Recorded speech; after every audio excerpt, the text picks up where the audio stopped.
Y quiero hacerle una pregunta a los que están aquí presentes.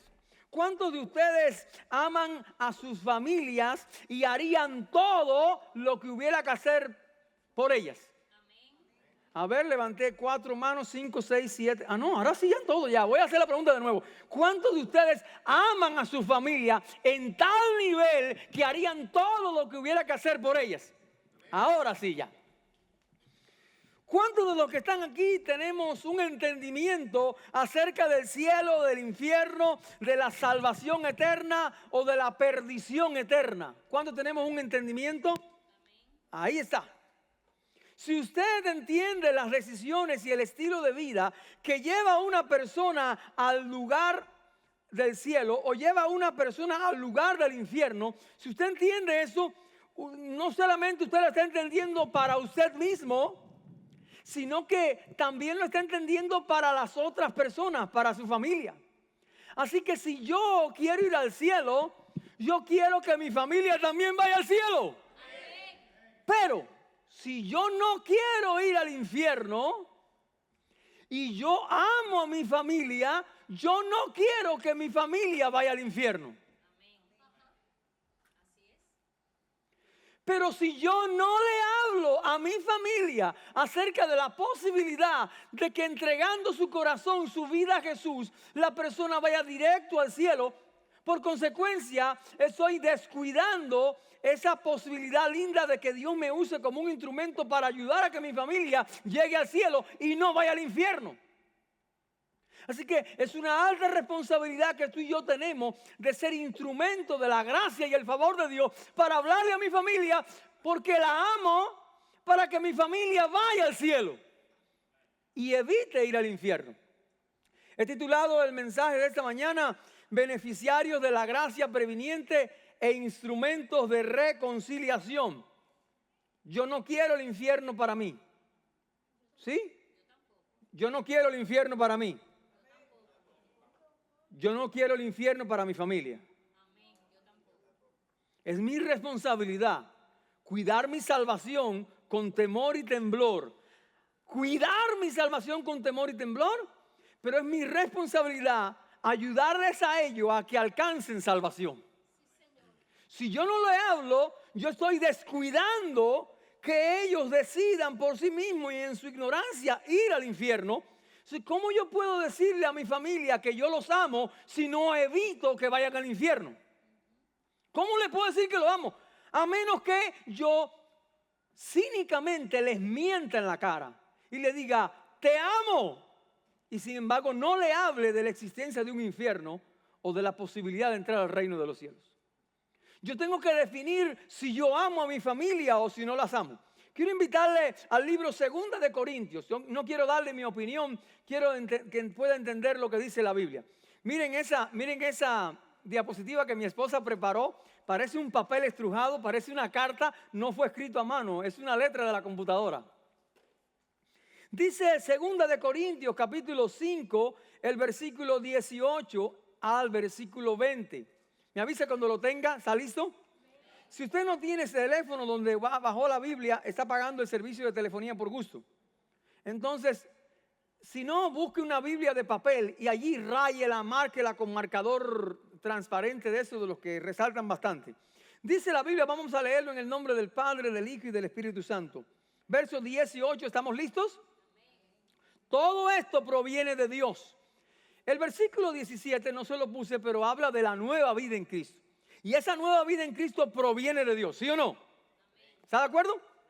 Dice, todo esto proviene de Dios, quien por medio de Cristo nos reconcilió consigo mismo. Voy a explicar una pausa. Cuando alguien está siendo reconciliado es porque eran, ¿qué? Enemigo. Estaban en discusión, estaban en pleito, estaban en contienda, y dice que por medio de Cristo Dios nos reconcilió. Por medio de Cristo éramos enemigos de Dios y Dios nos reconcilió a Él por medio de Cristo. Y nos dio, ¿qué dice ahí? El ministerio de la reconciliación. ¿Qué nos dio? Un ministerio para servirle a ¿quién? A Dios, que se llama ministerio de la reconciliación. ¿Y cómo se traduce ministerio de reconciliación? Vamos a verlo con la Biblia. Verso 19. Esto es, para explicar, que en Cristo estaba reconciliando al mundo consigo mismo. Mire que el nivel de reconciliación, no tomándole en cuenta sus pecados y encargándonos a nosotros. ¿A quién? A mí. Encargándome a mí, que fui ya beneficiario de que Jesús murió por mí. Ya yo entendí eso, Jesús murió por mí. Pero hay gente que no lo ha entendido, son mi familia. Dice, en esto es que Cristo, Dios estaba reconciliando al mundo mismo, no tomándole en cuenta sus pecados y encargándonos a nosotros el mensaje de la reconciliación. Versículo número 20, ¿está listo? Así que somos embajadores de Cristo. Como si Dios les exhortara a ustedes por medio de nosotros, y ahí viene entre comillas la exhortación. En el nombre de Cristo les rogamos que se reconcilien con Dios. Les rogamos. Cuando usted verdaderamente en su corazón tiene un dolor, tiene una carga, tiene una pena, tiene un sufrimiento, tiene una gran preocupación, usted no solamente pide, sino que usted ruega. Cuando usted es culpable de una culpa bien grande, usted le dice a la esposa, te ruego que me perdones. Cuando usted ha hecho algo malo contra algún amigo, usted no le dice, si puedes, me perdona. Usted dice, te ruego, te suplico que me perdones. Un corazón que ha sido transformado por Dios y que entiende que la salvación ha sido de gratis, entiende que mi familia necesita ser salvada, si no ellos van directo al infierno, ¿sí o no?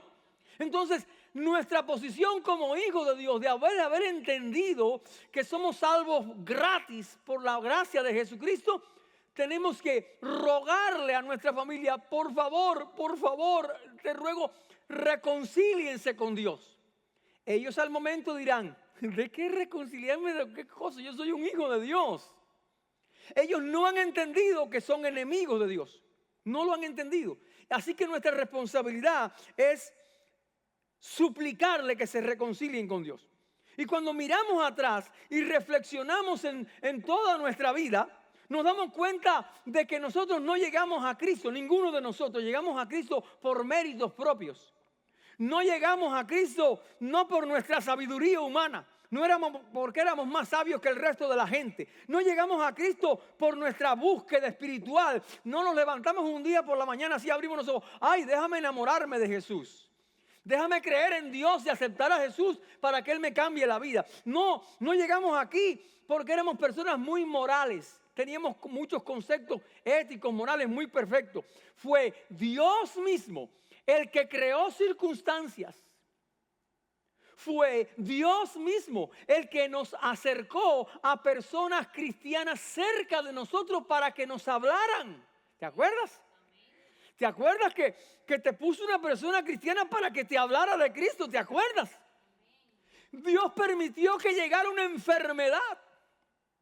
Dios permitió que llegara algo bien duro a nuestra vida para de alguna forma usó personas específicas en tiempos específicos, usó eventos, circunstancias específicas para acercarnos a Dios.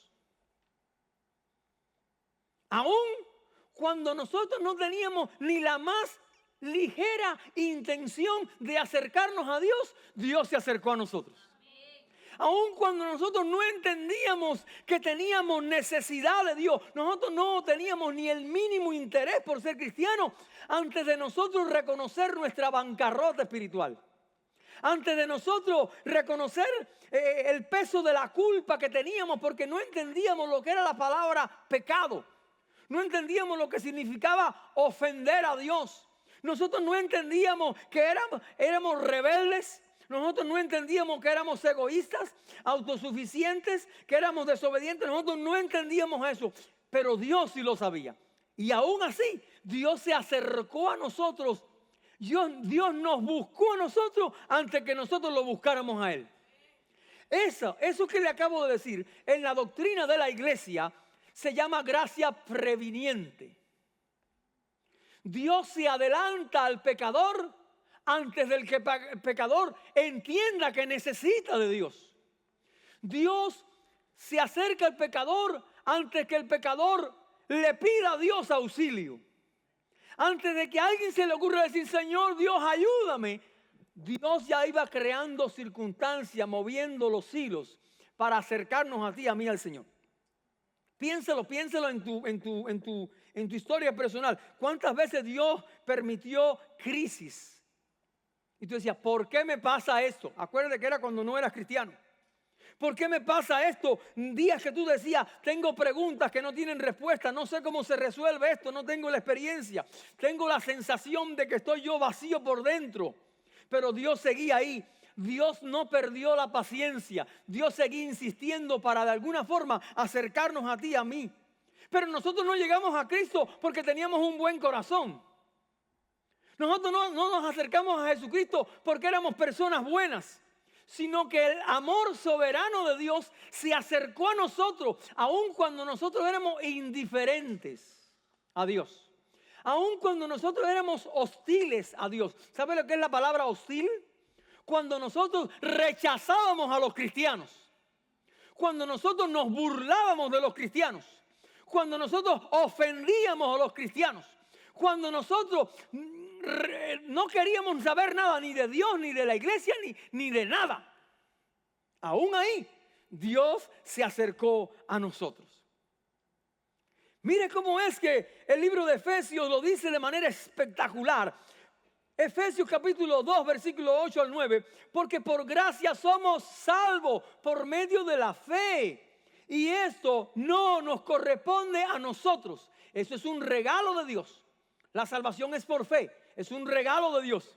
Imagínese el entendimiento personal que yo tengo que llegar a tener para decir, aún así Dios me salvó. Usted conoce su historia personal, ¿no? Usted conoce todas las cosas que de alguna forma de palabra, de acción, de hecho, de pensamiento, aún de intenciones del corazón que nadie ve, que no le agradamos a Dios. Aún así Dios, que se la sabe toda, se acercó a nosotros para salvarnos. ¿Sabe por qué? Porque Dios nos ama. Pero no nos ama como nosotros decimos que amamos a la familia que no le hablamos de Jesús. Él verdaderamente nos ama. Porque aún en nuestra sinvergüenzura, Él se acercó a nosotros. Él empujó a alguien y le dijo, acércate a Él para que se salve.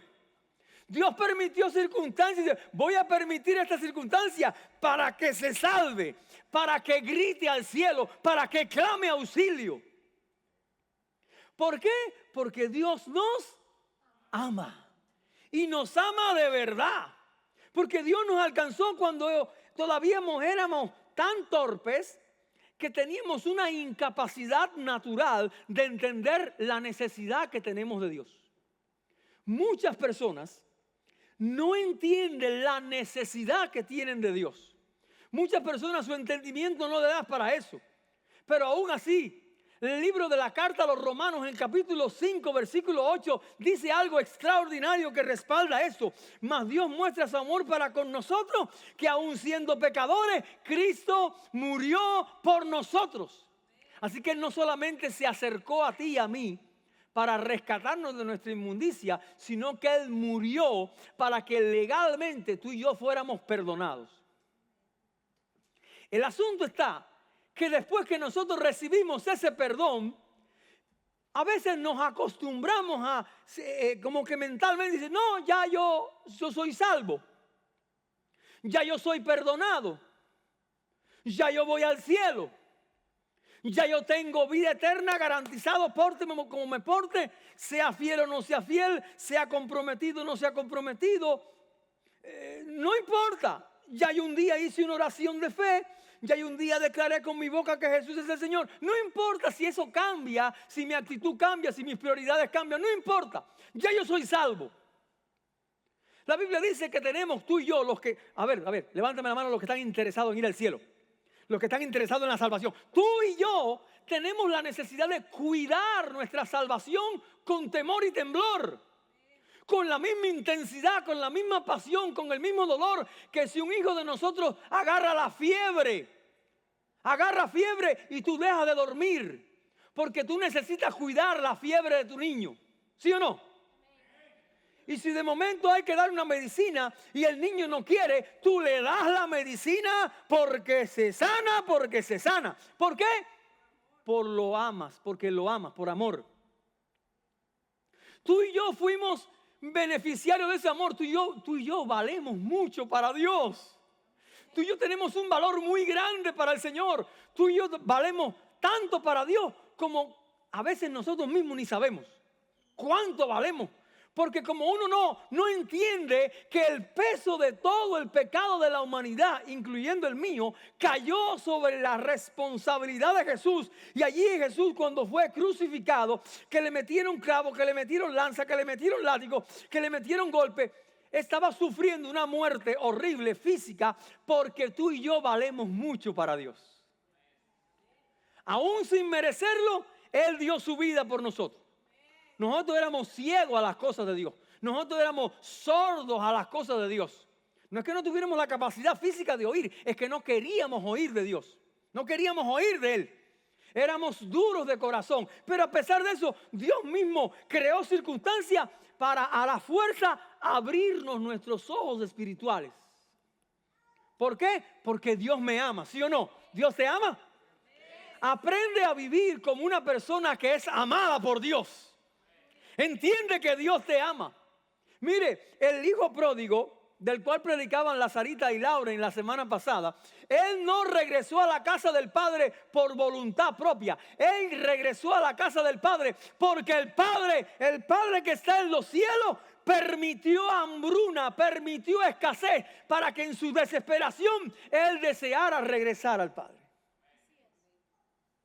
Si nosotros no nos ponemos a cuentas con Dios, si yo, los voy a dejar ustedes afuera, si yo no me pongo a cuentas con Dios, si yo no busco ser fiel a Dios en todas las áreas de mi vida, si yo no busco estar comprometido con Dios, es posible que en el amor de Dios, Dios permita que vengan a mi vida circunstancias para que dice, oye, regresa a la casa del Padre. Así que hay veces que pasan cosas en nuestra vida que uno no entiende y dice, oye, ¿y por qué me pasa esto? Porque te estás descarriando, papá. Te estás descarriando. Y Dios te ama tanto que no quiere que te descarríes y va a empujar situaciones para que regreses al Padre. Te va a meter presión. Imagínense que hay una piscina y de momento a 30 segundos me sacan. Y a 1 minuto me sacan. Hasta que tú y yo no estemos desesperados por Jesús, por Dios, por amar su presencia, por pasar tiempo con Él, no vamos a sentir qué significa amar a Dios con todas nuestras fuerzas. Ahora, resulta que hay una pregunta incómoda y confrontante que Dios me inquietaba. Si fuimos beneficiarios de esa gracia y era porque no lo merecíamos, ¿por qué no estamos dispuestos a ser entonces nosotros ahora los instrumentos para acercar a otra persona a Dios? Como mismo Dios puso una persona para acercarse a ti y a mí, para que tú y yo fuéramos salvos sin merecerlo, ¿qué tal ahora si Dios te utiliza para que seas el instrumento de salvación para otra persona? Pastor, es que mi primo no se lo merece. Tú tampoco te lo merecías. Y Dios facilitó la vida de tu abuela, de un amigo, de tu compañero de trabajo, para que te hablara a ti. Y hoy tú eres salvo. Porque hoy tú no te conviertes en un instrumento de la gracia previniente para otra persona. ¿Sabe por qué? Porque entre otras cosas uno no cree. Uno puede que en la clase de la pastora Yoki lo decía. Intelectualmente creemos en el cielo, en el infierno. Pero no creemos que realmente existe el cielo y el infierno. Porque si realmente lo creyéramos, yo no quiero que mi familia se vaya al infierno. Yo le voy a hablar de Cristo. Yo voy a ser el instrumento para la salvación de esa persona. Yo voy a ser el instrumento de salvación. Yo no sé si otra persona quiere ser el instrumento, pero para mi primo, para mi sobrina, para mi tío, para mi amigo, yo quiero ser el instrumento que Dios use para salvar a esa persona porque yo lo amo. Yo lo amo. Y entonces yo podré decirle a los ojos, primo o lo que sea, sobrino, te amo. Pero yo no tengo la vergüenza de decirle te amo si yo dejo que se pierda, ya entendiendo cuál será su destino final si no acepta a Cristo. ¿Cómo yo le voy a decir al primo que lo amo? Yo le puedo decir, primo, yo te quiero conmigo en la fiesta donde hay tacos. Primo, yo te quiero para que tú estés alrededor mío cuando vayamos a la playa. Primo, yo quiero que tú estés al lado mío porque tú tienes influencia y me puedes conseguir un trabajo. Pero yo no puedo decirle te amo. No puedo. Porque ¿cómo le voy a decir te amo a alguien que yo sé en entendimiento propio su destino final sin Cristo? Y yo, no, yo tranquilo, ya yo soy salvo. La Biblia dice en 1 de Juan capítulo 4, 19 que Dios nos amó primero. Antes de nosotros. ¿Alguien ama aquí a Dios? Dios te amó primero. Así que ni en eso le ganas al Señor. No le puedes ganar a Dios. Él nos amó primero.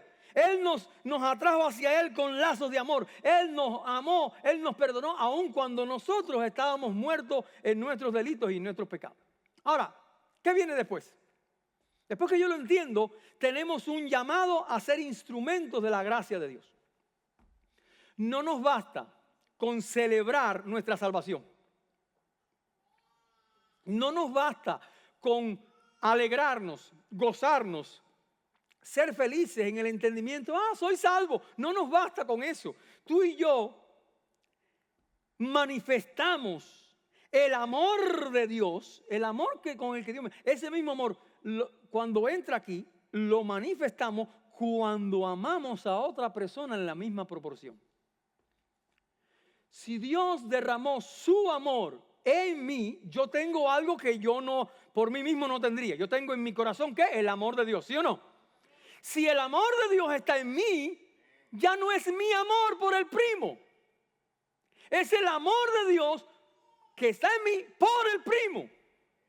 Entonces yo voy a hacer lo que tenga que hacer para llevar al primo a los pies de Jesús. Porque ahora yo disfruto de que soy salvo, de que soy perdonado, de que soy bendecido, de que todas las promesas de bendición que están en la Biblia son para mí porque soy hijo de Dios. Todas las promesas que están en la Biblia son para ti porque eres hijo de Dios, ¿sí o no? Pero dice aquí, todo esto proviene de Dios, quien nos reconcilió a nosotros mismos a través de Cristo y nos dio el ministerio de la reconciliación. ¿Qué es el ministerio de la reconciliación? En el cual tú eres útil para ayudar a que otra persona se acerque a Cristo. Te conviertes en una persona con propósito. Te conviertes entonces en una persona útil, verdaderamente útil. Pastor, yo tengo propósito en mi vida. Yo tengo un propósito muy personal. Pastor, yo soy útil en mi trabajo, en tu trabajo. Pero desde el punto de vista espiritual, la mejor utilidad que tiene alguien en el reino de Dios, cuando alguien acepta a Cristo, entra en el reino de Dios, aunque tenga que convivir dentro del mundo. ¿Sí o no? La única manera, la manera más linda de honrar a Dios es Jesús vino a salvar, Jesús vino a buscar y salvar lo que está perdido. ¿Sí o no? Yo tengo que tener esa misma pasión de buscar y ayudar a salvar a todo el que esté perdido. ¿Habrá alguna manera más linda de honrar a Dios, de buscar hacer lo que Él vino a hacer? Jesús vino a la tierra no porque Él necesitara venir a la tierra. Jesús murió por nosotros no porque Él necesitara morir. Él murió por nosotros. Él no murió para satisfacerse Él mismo. Él no murió para recibir un título extra. No, Él es Dios. Él no necesitaba nada más. Él lo hizo por mí. Y yo tengo entonces el compromiso, el deseo, el hambre, la pasión de hacerlo por otros. De que como mismo Dios usó a alguien para salvarme a mí, ahora me usa a mí para salvar a otro. Y la cadena sigue y me usa a mí para salvar al otro y para salvar a otro. Usted dirá, pastor, ¿por qué la iglesia no crece? ¿Quieres que te diga la respuesta que por qué una iglesia no crece? Eso cualquiera. ¿Quiere que te diga la respuesta por qué una iglesia no crece? Por nosotros. Porque nadie está creyendo en la palabra que está en la boca de nosotros. Mi esposa lo está buscando. Ese versículo fue el versículo que me dio entrada a mí en un día, no me acuerdo si era jueves o qué sé yo. Estábamos en una iglesia, 6 personas. Y el pastor menciona ese versículo bíblico que la pastora está buscando. Mas no ruego solamente por estos, sino también por los que han de creer en mí, por la palabra de ellos. Mas no ruego solamente por estos que vinieron hoy, ¿ya? Sino por los que han de creer en mí, dice Jesús, por la palabra de ellos. Voy a decir lo más cruel que pueda. ¿Sabe por qué no asisten más personas a la congregación? Esta y cualquier otra congregación. Porque las personas de afuera del mundo no creen en la palabra que sale de nuestra boca. Eso lo dice la Biblia. A mí no me diga nada. Parece piedra, pero es maná. Vamos. Una cosa es el testimonio y otra cosa es que yo abra mi boca, porque yo soy un buen cristiano, no digo malas palabras, no tomo, no fumo, pero soy un cristiano para mí, un testimonio muy interno, pero el testimonio tiene que ser que yo lo incomode hablándole de Jesús, que Él se dé cuenta de que Jesús es la persona más importante en mi vida, que Él se dé cuenta de que yo lo amo, que Él se dé cuenta y diga, esta persona realmente está arriesgando mi amistad porque me ama. Está arriesgando mi amistad porque me ama. Está arriesgando de que yo lo rechace porque me ama. Si Dios usó personas y circunstancias para atraernos a Él, imagínate nosotros siendo usados para que otra persona se acerque a Dios. Ahora, a veces nos falta la disposición. ¿Por qué? Porque como te decía ahorita, nos acomodamos a la gracia recibida. La gracia preveniente es un favor no merecido. ¿Sí o no? Así que yo recibo ese favor y yo digo, jaja, yo soy la última Coca-Cola que quedaba en el refrigerador. Eso es el bárbaro. Como dice mi cuñado, el bárbaro con el hacha. Si yo recibí ese favor, ¿por qué yo no lo doy? ¿Por qué yo me acostumbro a la gracia que he recibido? ¿Sabe por qué? Porque estoy olvidando que esa misma gracia me capacita para ayudar a otros. La gracia de Dios es suficiente porque me capacita para ayudar a otros. La segunda cosa por la cual no lo hacemos es porque el temor al rechazo nos paraliza. El temor a que nos rechacen me paraliza. El temor a que te rechacen te paraliza. Sin embargo, la gracia de Dios en su infinita sabiduría nos pone las palabras adecuadas en nuestra boca para que le hable. Tú piensas que las palabras que salen de nuestra boca, que hablan de Dios, salieron de tu propia boca, de tu propio entendimiento, de ti mismo. No, el Espíritu Santo pone esas palabras en nuestra boca para que hables la palabra de Dios a otra persona. Ni en eso tenemos mérito. La palabra que pone Dios en nuestra boca es palabra de Dios en nuestra boca para que le hablemos a alguien que amamos, para que no se pierda. Si alguien tuvo carga por nosotros, ¿será que nosotros no estamos teniendo carga en el corazón por otras personas? ¿Será que si alguien tuvo pasión por hablarme a mí de Jesús, arriesgándose a perder mi amistad, ¿por qué yo no tendría la misma pasión para buscar alcanzar a otra persona? Dice la Biblia que Jesús dijo, como el Padre me envió, así también yo os envío. Qué tremendo es cuando Jesús entiende que el Padre lo envió y que no se detiene ahí siendo Dios, y ahora que el Padre le mandó a Jesús a que enviara a sus discípulos. Hay una diferencia abismal entre ser una persona que asiste a la iglesia y un discípulo de Cristo. Una persona que asiste a la iglesia puede asistir a un cine, puede asistir a una barbería, puede asistir a una peluquería, puede asistir a un juego de pelota, pero un discípulo de Cristo lo único que hace es aprender de su maestro. La palabra discípulo habla de que yo aprendo de. Discípulo de Cristo, yo aprendo de Cristo. Aprendo cómo habla Cristo, cómo piensa Cristo, cómo actúa Cristo, cómo siente Cristo. Yo aprendo de Él, entonces yo me convierto en un discípulo de Cristo. No es una mala palabra, es una buena palabra. Aprender de Jesús en todo momento. Entonces, aun cuando nosotros estamos inconscientes de nuestra necesidad, atrapado en el vicio, atrapado en el pecado, atrapado en la rebeldía, atrapado en la desobediencia, aún así, Dios envía. Ahora, yo estaré dispuesto, ahora la pelota vamos a pasarla a nuestro terreno. Yo estaré dispuesto a ser ese instrumento. El llamado de Dios está. Dios nos llama a todos los cristianos a convertirnos en discípulos. Dios nos está llamando. Ahora, ¿yo voy a responder ese llamado? ¿Yo voy a responder al llamado que Dios me ha hecho?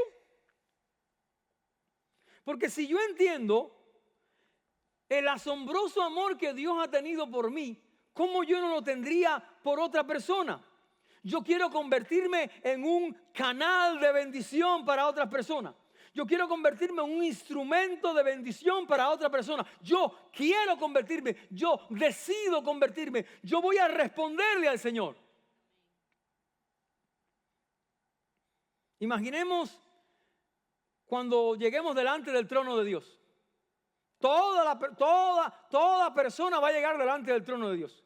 Y uno de tus amigos, uno de tu familia, uno de tus primos, el famoso primo, te dice, gracias porque no te rendiste. Si te hubieras rendido, yo no estaría aquí. Gracias porque me hablaste de Jesús. Gracias porque fuiste perseverante. Gracias porque tu testimonio me dio ejemplo. Gracias, gracias. Imagínese la actitud de agradecimiento de tu familia cuando se dé cuenta el día que lleguemos delante del trono de Dios de que tú fuiste el instrumento de salvación para ellos. Imagínate qué alegría. Imagínate ser parte de la salvación de alguna forma de la persona. Voy a leerte primera de Tesalonicenses capítulo 2. A partir del versículo 19 al 20 dice, después de todo, ¿qué es lo que nos da esperanza y alegría? ¿Y cuál será nuestra orgullosa recompensa y corona al estar delante del Señor Jesús cuando Él regrese? Sí, son ustedes nuestro orgullo y son ustedes nuestra alegría. Imagínate que tú tengas a partir de hoy, vamos a suponer que ya, borrón y cuenta nueva. Cuenta a partir de hoy, ¿a cuántas personas te le vas a acercar a conocer a Jesús? Decide hoy. Decide hoy. No importa, aquí no sé si la escuela tendrá cámaras de vigilancia. ¿Tiene cámara de vigilancia? Si la escuela no tuviera cámara de vigilancia, Dios nos está mirando ahora. Así que hoy tienes que decidir si vas a ser instrumento de reconciliación para alcanzar a otras personas. Hoy tú decides. La Biblia dice que Jesús nos dio un mandato, nos dijo, id y haced discípulos, id y haced cristianos. ¿Id y hacer cristianos? ¿Id y hacer creyentes? ¿Id y hacer asistentes a las congregaciones de la iglesia? No. Id y hacer discípulos a todas las naciones, incluyendo Cuba, Venezuela, Costa Rica, Ecuador, El Salvador, Colombia, México, Guatemala, hasta los chinos, Perú, Guantánamo, los coquitos. Imagínate que dice a todas las naciones, bautizándolos en el nombre del Padre, del Hijo y del Espíritu Santo, coma. Si usted no lo ha leído, dice coma. Enseñándole que guarden, esa palabra guardar, en el griego es obedezcan. Enseñándole a que obedezcan todas las cosas que os he mandado. ¿Será que alguna hora, no hable en voz alta ahora, por favor, pero alguno de ustedes dirá, ¿será que Jesús dijo eso? ¿Será que Jesús dijo eso? ¿Me metió esa presión? ¿Me metió esa directa? ¿Me metió ese mandamiento? ¿Será que uno dice, ¿será que Jesús no sabe que yo tengo que trabajar una pila de horas al día para estar en eso de hacer discípulos?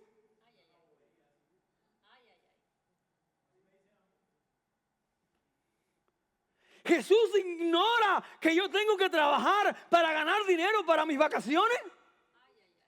Jesús está ignorando eso.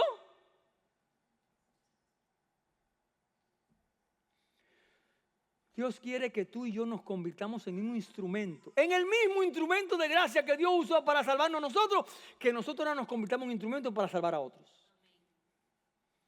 Porque no es una decisión religiosa de a qué congregación van a asistir. Es una cuestión de destino eterno. ¿Dónde va a pasar la eternidad? ¿En el cielo o en el infierno? A menos que yo tenga la poca vergüenza de seguirle diciendo al primo, primo, te amo. Yo no puedo decirle al primo que lo amo si yo no le hablo de que hay un destino muy cruel, que es el infierno, pero que hay un destino extraordinario, que es el cielo, donde vamos a estar disfrutando de la presencia de Dios mismo, que nos va a bendecir de la manera más espectacular que nunca hayamos visto. Y a los padres no les gusta que los hijos los desobedezcan. No solamente que no les gusta, sino que le exigimos que nos obedezcan. Y no solamente que le exigimos que nos obedezcan, sino que nos cercioramos, nos aseguramos de que ellos sepan de que cuando le dimos una orden, si no la hacen, va a haber consecuencias. ¿Se da cuenta cuán desobedientes somos delante de Dios cuando Dios nos dice, vayan y hagan discípulos? Relación padre-hijo. Relación padre-hijo.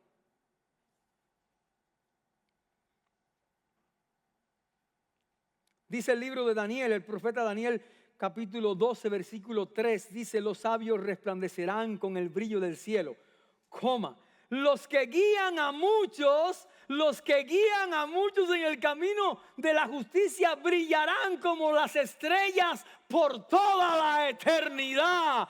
Aleluya, aleluya. La Biblia dice, el que gana almas es sabio. La Biblia dice, el que gana almas es sabio. Dice, pastor, llevo no sé cuántos años de experiencia en mi empresa. Me gradué de la universidad. Señor pastor, tengo un técnico medio. Y Dios dice, el que gana almas es sabio. ¿Qué importa? ¿Puede alguien siendo ingeniero o abogado ir al cielo o ir al infierno? No importa el título, pero el que gana almas es sabio. Es sabio desde el punto de vista de Dios, desde la perspectiva de Dios. Es sabio desde la opinión de Dios. Es sabio desde el amor de Dios. Es sabio desde el entendimiento de Dios. Es sabio. Y nosotros nos queremos hacer sabios porque estudiamos 6 años una carrera universitaria. Por favor, el que gana almas es el verdaderamente sabio. Eso es lo que Dios dice. Dice la Biblia, dad de gracias. Si has recibido de gracia, dad de gracia. Cuando nosotros éramos indignos, Dios nos salió al encuentro. Cuando nosotros no lo merecíamos, Dios nos salió al encuentro. Si de gracia recibiste, dad de gracia. Si de gracia recibiste, dad de gracia. Si hemos sido beneficiarios, entonces vamos a convertirnos en canales de bendición para otras personas. Canales de bendición para otras personas. Que podamos decir como el profeta Isaías, heme aquí, Señor, envíame a mí, yo iré. ¿Ha leído la Biblia? ¿Ha leído esa parte de la Biblia? Heme aquí, Señor, envíame a mí, yo iré. Heme aquí, Señor, como si Dios no supiera que era ahí, pero Dios quería saber qué había en el corazón de Isaías. Heme aquí, Señor. Tú no tienes por qué presuponer de que tú te estás ofreciendo. Tú tienes que declararle al Señor, Señor, heme aquí. Después tienes que decirle, envíame a mí. Después tienes que decirle, yo iré a hablarle al primo.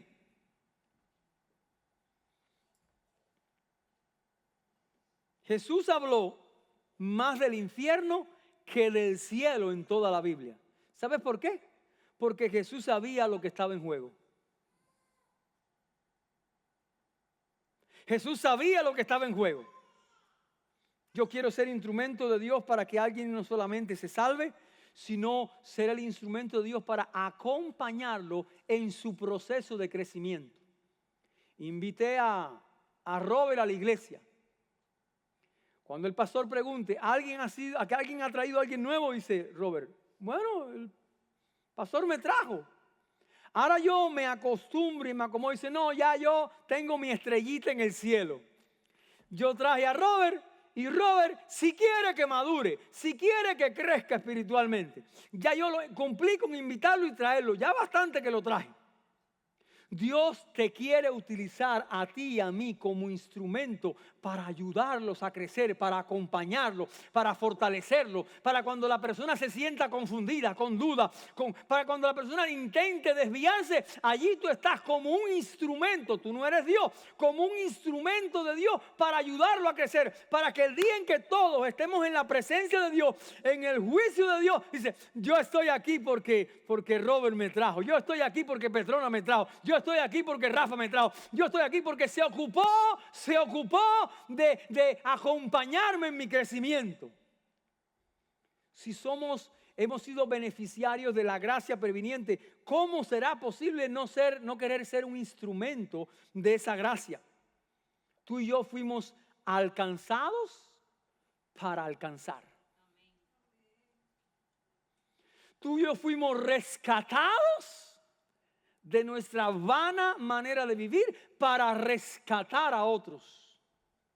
Tú y yo fuimos. Si Dios lo dejó todo por salvarnos, tú y yo tenemos que dejarlo todo para llevar el mensaje de la reconciliación.